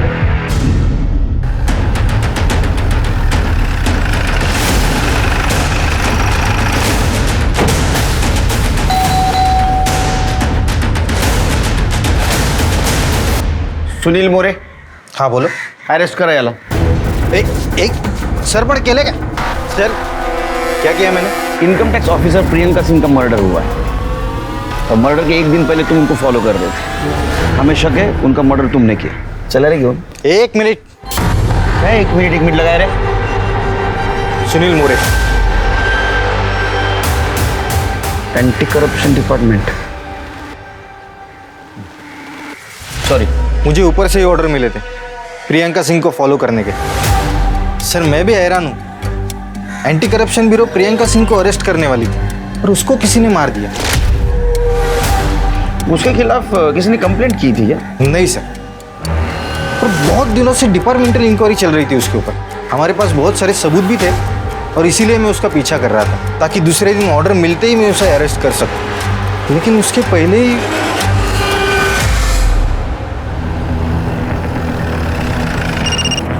हाँ तृप्ति बोलो। सर मैं प्रियंका सिंह की कॉलोनी से बोल रही हूँ। सर यहाँ पे जितने भी स्कूटर थे मैंने चेक किए, पर क्राइम स्पॉट पे मिले टायर के निशान किसी भी स्कूटर के टायर से मैच नहीं कर रहे। इस केस में हमारे पास ये एक ही लीड था और अब ये भी काम का नहीं रहा। और तुम एक काम करो, स्टार मार्क्स को खबरी को देके प्रियंका सिंह की कॉलोनी में चेक करने के लिए कहो। सर तुम क्राइम स्पॉट पे वापस जाओ, उसके आगे की पूरी एरिया को अच्छे से कोम करो। कातिल ने जिस पत्थर से प्रियंका सिंह का मर्डर किया है, हो सकता है उसने वही फेंका। Okay sir. दीदी खाना खा लो।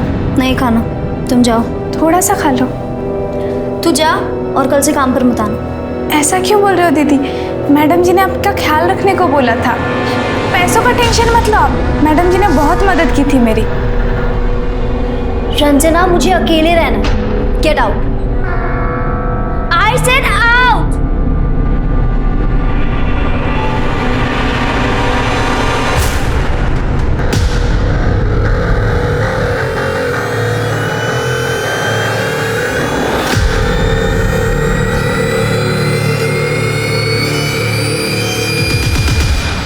नीरज ने प्रियंका के जिस रिलेटिव के बारे में बताया था, उससे बातचीत हो गई?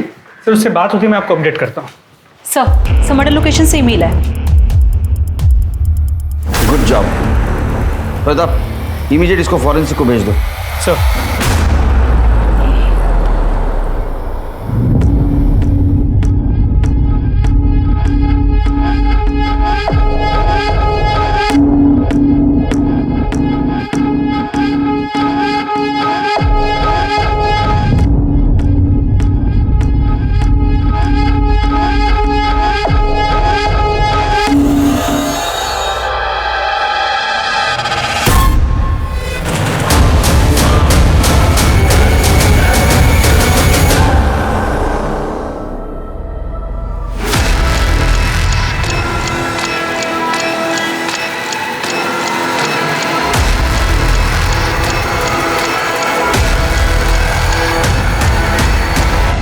ऐसा क्या करतोस बाबा? वो बेटी है मेरी, पत्नी है तुम्हारी। अरे पत्नी नहीं, पनौती है मेरे लिए वो। टेंशन की सिवा दिया क्या तेरी बेटी ने मुझे? आई ने कसम दी इसलिए शादी की, वरना कब का घर पे छोड़ दिया होता तेरे।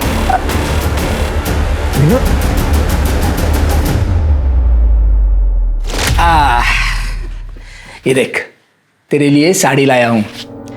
क्या है, तेरी आई तो रही नहीं, जो मुझे समझ में आया तेरे लिए लेके आया हूं। ये कुछ मिठाइयाँ हैं और इसमें फल है। कैसी लगी साड़ी मनीषा? क्या हुआ बेटा, तू रो क्यों रही है? आई की याद आई क्या? नहीं पापा। तो अरे हुआ क्या है, बोल ना। कुछ भी ठीक नहीं है पापा, कुछ भी ठीक नहीं। शादी को 6 महीने हुए, एक बार प्यार से नहीं देखा उन्होंने मुझे। बाबा मेरा मन नहीं लगता यहाँ, आप मुझे अपने साथ ले चलो ना। फेड़ी मुली है, क्या बोल रही है तू? सब ठीक होगा, तू ना तो साईं बाबा पे विश्वास रख, वो सब ठीक कर देंगे। बाबा वो मुझे पसंद नहीं करते हैं, सारा दिन उस पड़ोसन प्रियंका की तारीफ करते रहते हैं। वो पढ़ी लिखी है, मॉडर्न है, ऑफिस जाती है, अकेली रहती है, एक लड़की को संभालती है, बस यही सब सुनती रहती है। वेरियस का वो मर्दों की आदत होती है तुलना करने की। इसका मतलब ये थोड़ी ना कि तुझे पसंद नहीं करता। मेरी बेटी लाखों में एक है, चिंता मत कर, सब ठीक होगा। सर प्रियंका सिंह की मेड रंजना आई है। बुलाओ उसको।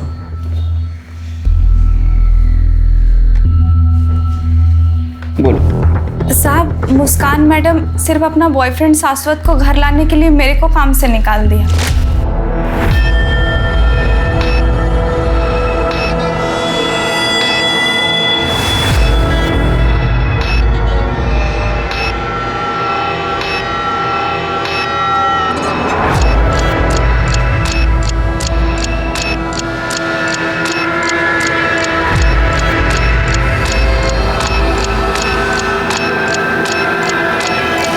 अब वो दुखी है, उसकी माँ गुजर गई है।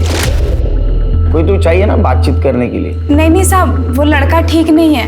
मैडम जी ने मेरे सामने बेबी जी को उस लड़के के कारण थप्पड़ मारा था। आइंदा इस लड़के से ना मिलना नहीं तू। और तू दोबारा मेरी बेटी के आसपास भी दिखाई दिया ना तो छोड़ूंगी नहीं मैं तुझे। Get lost. सर, मुस्कान और शाश्वत के पीछे हमने अपना खबरी लगाया है। ये मुस्कान का बाप कौन है? पता नहीं साहब, कभी देखा नहीं। ठीक है, जाओ तुम, फिर से बुलाऊंगा, आना पड़ेगा। जी साहब। जाओ।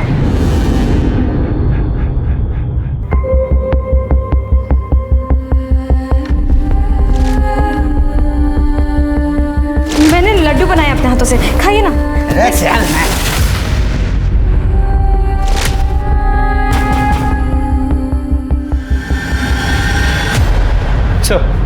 सर प्रियंका के जूनियर नीरज ने प्रियंका के जिस रिलेटिव के बारे में हमें बताया था, उससे मेरी अभी बात हुई। उसने बताया कि प्रियंका के एक्स हस्बैंड का नाम आशुतोष कुमार है, बिहार का रहने वाला है, लेकिन फिलहाल मुंबई में। उसे पुलिस स्टेशन बुला लिया। वो मुंबई में क्यों आया?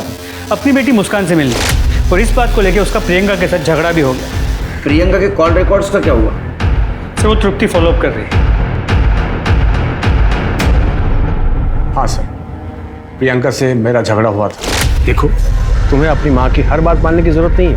मैं उसकी कभी नहीं सुनती। सुनना भी नहीं चाहिए। अरे वो कौन सी बड़ी आइडियल औरत है जो तुम्हें सीख दे। और एक बात याद रखना, दुनिया की ऐसी कोई ताकत नहीं है जो हम दोनों को दूर कर सके। ये जिंदगी तुम्हारी है और तुम अपनी मर्जी की मालिक हो।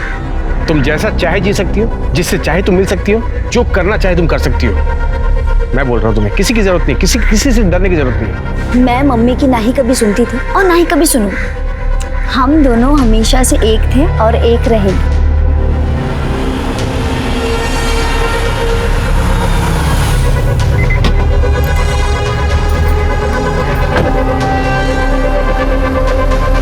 मुस्कान चलो अंदर।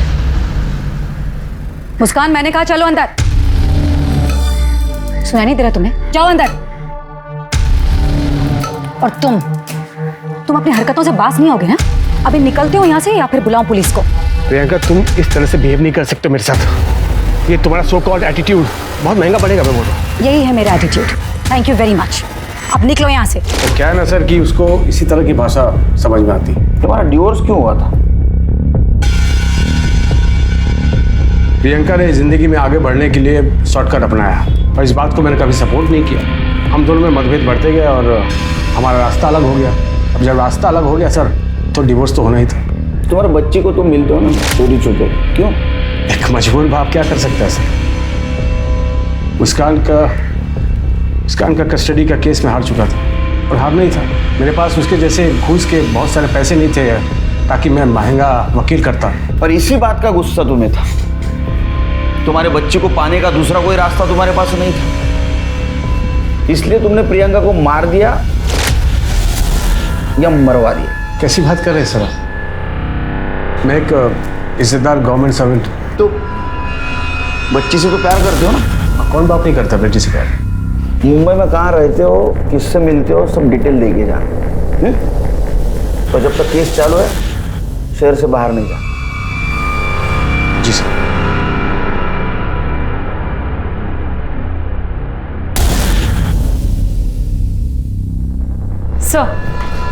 सर प्रियंका की कॉल रिकॉर्ड्स आ गई। कुछ सस्पिशियस मिला? सर प्रियंका सिंह का एक नंबर पर काफी बातचीत हुई। किसका नंबर? सर गोविंद राम पाटिल, वो एंटी करप्शन इंस्पेक्टर है सर। और सर एक और बात, गोविंद राम पाटिल और प्रियंका सिंह पड़ोसी भी हैं।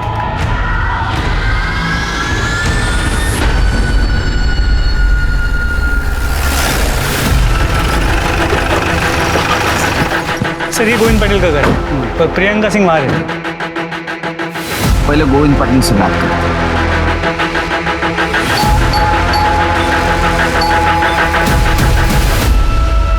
गोविंद पाटिल। जी हाँ सर। तुम्हारी पड़ोसन प्रियंका सिंह को जानते हो? हाँ सर, पड़ोसन हमारी है और उनका कत्ल हुआ। सिर्फ पड़ोसन थी और कुछ? और क्या हो सकता है सर? हमने क्रॉस चेक किया है, उनके कॉल रिकॉर्ड से ऐसा पता चला है कि तुम उसके साथ देर तक बात करते थे। ऐसे क्या बात करते थे तुम? अरे पड़ोसन थी तो वो कॉलोनी के प्रॉब्लम्स के बारे में बात करते हैं। मैं बताऊँ क्या प्रॉब्लम थी? प्रियंका सिंह एक करप्ट ऑफिसर थी, उसके पास बहुत सारा ब्लैक मनी था, उसके ऊपर रेड गिरने वाली थी। तुमने उसको ये टिप दी एक डील करके, लेकिन वो एक दबंग ऑफिसर थी, तुम्हारा पैसा दिए बिना वो निकल गई और तुमने उसको मार दिया। नहीं नहीं नहीं सर, नहीं ऐसा कुछ नहीं है। ये बात सही है कि मैं उनको टिप देता था, मैंने ही रेड के बारे में टिप दी थी, पर मैंने उनका मर्डर क्यों करूँगा? अरे सोने का अंडा देने वाली मुर्गी थी सर, आप ही सोचिए, मेरा थोड़ा फायदा होने वाला था बस, और कुछ नहीं। अरे मैं खुद टेंशन में हूँ। मेरी बीवी 4 दिन पहले नासिक के लिए निकली, अभी तक पहुंची नहीं है।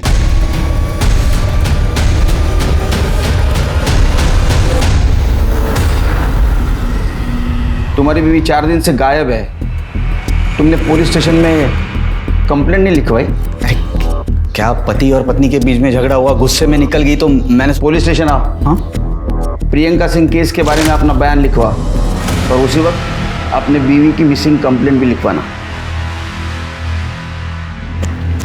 चलो मुस्कान से मिलते हैं।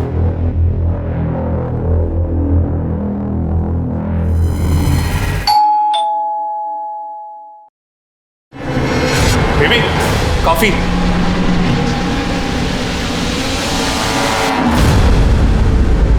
तुम तो बहुत मॉडर्न निकली हैं? तुम्हारी माँ गुजर गई, कुछ असर नहीं हुआ शायद तुम पे? सर मैं बहुत लोनली फील कर रही, इसलिए शाश्वत को यहाँ रहने बुला लिया। अच्छा, लोनली फील कर रही थी इसलिए ओनली इसको बुला लिया? तुम्हारी माँ ने कहा था ना इससे दूर रहने के लिए? सर मुस्कान का कोई फ्रेंड नहीं है ना, तो मैं यहाँ आ गया सर बस।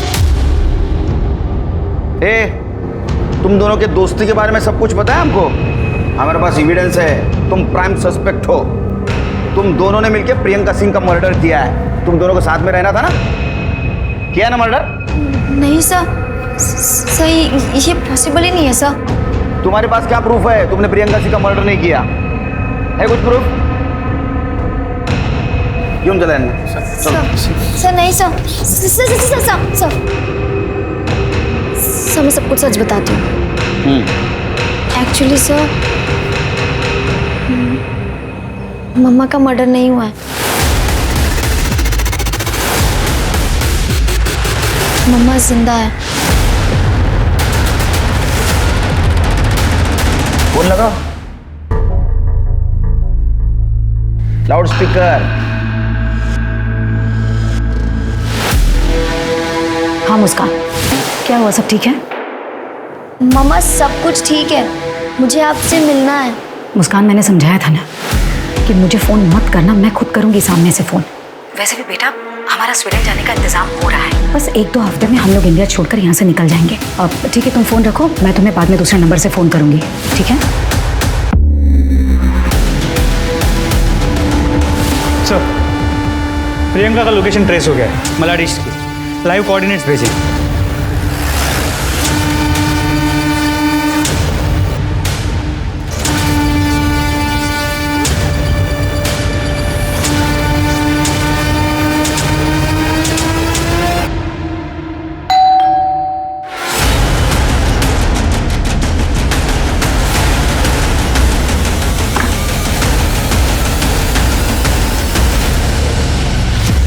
प्रियंका सिंह, एंटी करप्शन के अरेस्ट से बचने के लिए तुमने जो भागने का प्लान बनाया बहुत बढ़िया था। अब ये बताओ, खुद की स्टोरी छुपाने के लिए तुमने किसका मर्डर किया?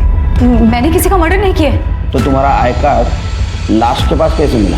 किसकी लाश थी? मुझे नहीं पता कि वो लाश किसकी थी। मुझे पता चला था कि मेरे ऊपर इंक्वायरी होने वाली है, तो मैंने भागने का प्लान किया, लेकिन मैंने मर्डर नहीं किया किसी का, सच कह रही हूँ मैं। और इनफैक्ट मुझे ये सब तो मेरी बेटी मुस्कान से पता चला कि पुलिस को एक लाश मिली है जिसके पास से मेरे कपड़े और मेरा आईडी कार्ड मिला, और पुलिस ने मुझे मरा हुआ समझ लिया। तो ये सब सुनकर मैं चुप हो गई और मुस्कान को भी बोल दिया चुप रहने के लिए। तो वो आई कार्ड और तुम्हारे कपड़े लाश के पास क्या चलते चलते गए? और कौन शामिल है तुम्हारे साथ? पाटिल। मैंने कहा ना कि पाटिल ने मुझे सिर्फ टिप दिया था कि एंटी करप्शन वाले मुझे अरेस्ट करना चाहते हैं। इनफैक्ट सर मेरे भागने से एक दिन पहले मेरा बैग गायब हुआ था, हो सकता है वो जिसने मर्डर किया हो उसी ने सारी चीज़ें चुराई हो, और वहाँ वो सारी मुझे नहीं पता। तुम्हें जो मालूम नहीं ना वो हम बताएं। तब तक यही रहना, आराम करना। जरा बघा यांच्याकडे। सर अब तो अनआइडेंटिफाइड बॉडी का एक नया केस रजिस्टर करना होगा। ये पाटिल की वाइफ का क्या हुआ? अब तक कोई लीड नहीं मिला। प्रताप, जिस दिन ये पाटिल की वाइफ गायब हो गई उसी दिन ये मर्डर हुआ है। जी सर।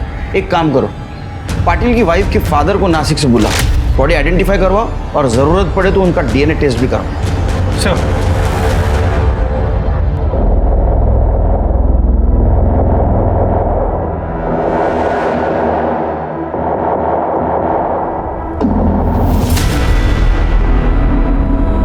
सब इसके हाथ और पैर पर तिल है साहब। यही मेरी मनीषा है साहब। मनीषा, मेरे बेटी को तेरे पर्सनल लाइफ के बारे में पूरी जानकारी है हमारे पास। तू तेरे बीवी से खुश नहीं था ना, इसलिए मार दिया ना उसको। अरे नहीं, अरे नहीं, वो मनीषा को क्यों मारूंगा मैं? हाँ, मैं उसे पसंद नहीं करता था, एकदम डाउट।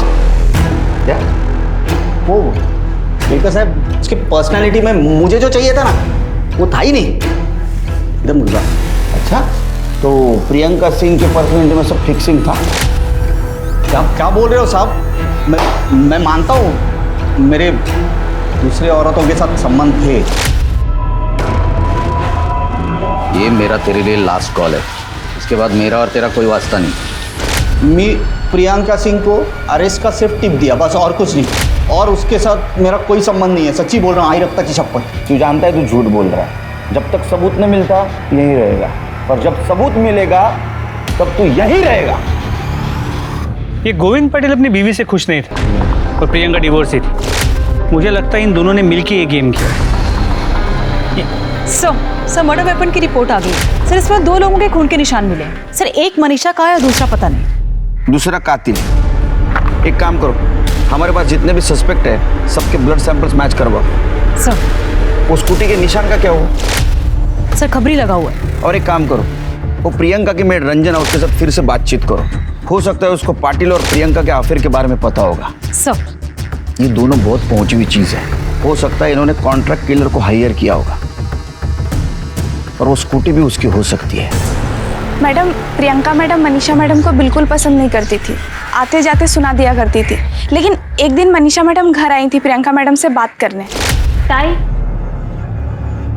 मुझे आपसे कुछ बात करनी है, अकेले में। उन्होंने कमरे में आपस में बात की।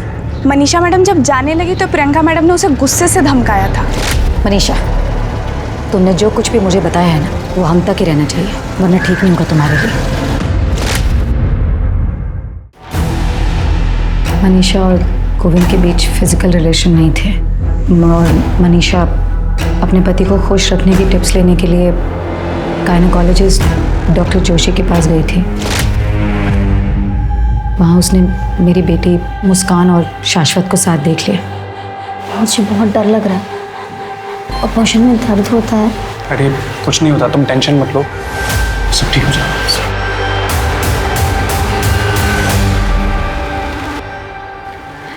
ताई, मुझे पता है आप मुझे पसंद नहीं करते, लेकिन कुछ भी हो, मुस्कान है तो बच्ची ही, और इतनी छोटी सी उम्र में अपने शरीर के साथ इतना खिलवाड़ करना ठीक नहीं।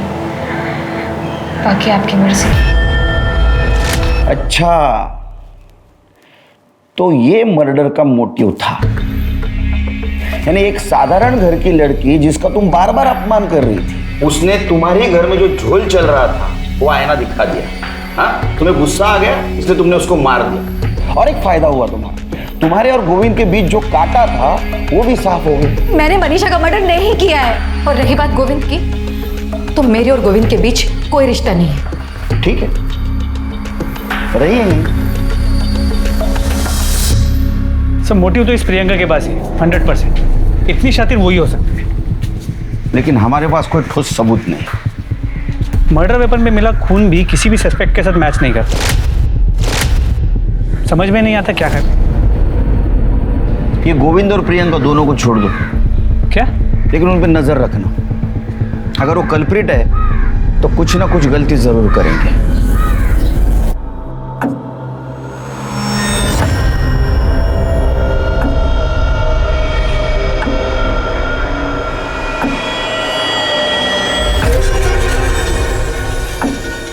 सर ये गाड़ी की डिलीवरी आज ही दी मैंने। बहुत दिनों से सर गैराज में थी, उसकी हेडलाइट खराब हो गई थी। कब से थी गाड़ी यहाँ? गाड़ी पिछले महीने की 28 तारीख से गैराज में ही थी। क्या हुआ सर? तो इस बीच गाड़ी कभी गैराज से बाहर नहीं निकली? नहीं सर, हमारे यहाँ पे क्लाइंट की गाड़ी को कोई हाथ नहीं लगा था, लेकिन गाड़ी लेने देने के टाइम हम लोग किलोमीटर की रीडिंग नोट कर लेते। देख सचिन, सोच के बताना, मर्डर का मामला है। हाँ साहब, 1 तारीख को रात को गाड़ी गैराज से बाहर गई थी, लेकिन दूसरे दिन सुबह वापस आ गई थी। किलोमीटर्स नोट किए थे? हाँ साहब।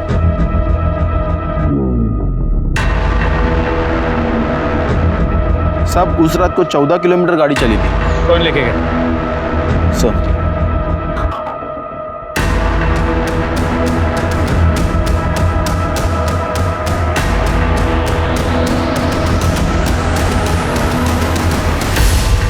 मर्डर वेपन पे तुम्हारे ब्लड और फिंगरप्रिंट के निशान मिले। हमने ये भी कंफर्म किया कि तुम्हारे गैराज से घर, घर से मर्डर स्पॉट और मर्डर स्पॉट से फिर से गैराज, जो डिस्टेंस है ये 14 किलोमीटर का है, जो तुमने तुम्हारे स्कूटी पे उस दिन ट्रैवल किया था। क्या मिला तुमको किसी को इतना बेदर्दी से मार कर? वो प्रियंका जी मेरे डिपार्टमेंट वाले कल आपको अरेस्ट करने के लिए आ रहे हैं। बहुत तगड़ा केस बना है, बचने का कोई चांस नहीं। मुझे रिस्पेक्ट है ना आपके लिए बहुत, पर वो वैसा नहीं सोचते।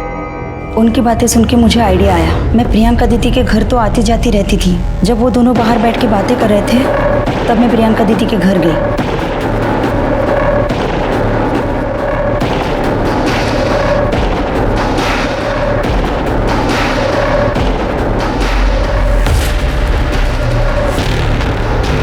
प्रियंका दीदी के घर से मैंने उनका पर्स उठाया और मैं गैराज गई। दादा, मेरी गाड़ी तैयार है क्या? मुझे चाहिए अभी। नहीं मैडम, अभी टाइम लगेगा। दादा मुझे ज़रूरत थी। रुकिए, मैं चाबी लाता हूँ।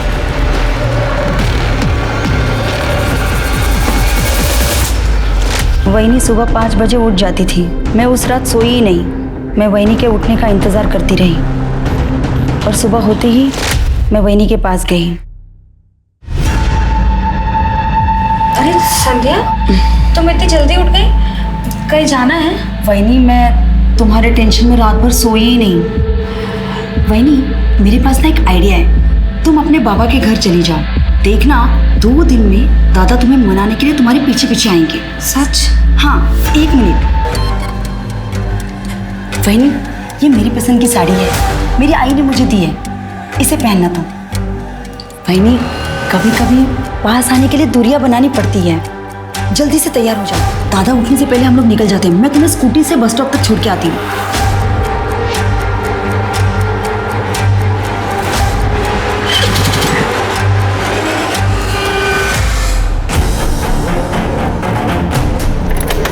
वहीनी, वो देखो वट वृक्ष है, यहाँ पे माथा टेक के आगे चलते हैं। कहते हैं शुभ होता है।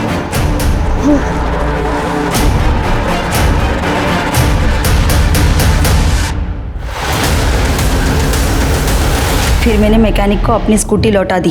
जब आप लोगों ने मेरे दादा को छोड़ दिया तो मुझे लगा कि मैटर ख़त्म हो गया, इसलिए फिर से मैंने अपनी स्कूटी मैकेनिक से मंगवा ली। और उस स्कूटी के पीछे हमारी पूरी टीम लगी थी और हम तुम तक पहुंच गए। मेरे भाई गोविंद ने मेरी मरती हुई माँ की खातिर मनीषा वहीनी से शादी तो की थी, लेकिन वो मनीषा वहीनी के साथ एक दिन भी खुशी से नहीं रह सका। मैं अपने भाई को रोज़ तिल तिल मरते देखती थी। मरते मरते इस गाउठी को मेरे गले मार गई। मैं जानती थी कि दादा अंदर से खुश नहीं है, इसीलिए मैंने सोचा कि इस कांटे को मेरे भाई के रास्ते से हमेशा के लिए मैं ही हटा दूंगी। तुमने तुम्हारे भाई के रास्ते का कांटा साफ करने के लिए एक निर्दोष की जान ली। अब यही कर्म तुम्हें जेल तक लेके जाएगा। अब मैं अनूप सोनी आपसे विदा लेता हूं। फिर मुलाकात होगी क्राइम पेट्रोल सतर्क में एक और नए केस के साथ। तब तक अपना और अपने परिवार का ख्याल रखें, सतर्क रहें, सुरक्षित रहें और देखते रहें क्राइम पेट्रोल सतर्क। जय। इस तरह के और भी एपिसोड देखने के लिए हमारे चैनल को सब्सक्राइब करें और बेल आइकन दबाना ना भूलें।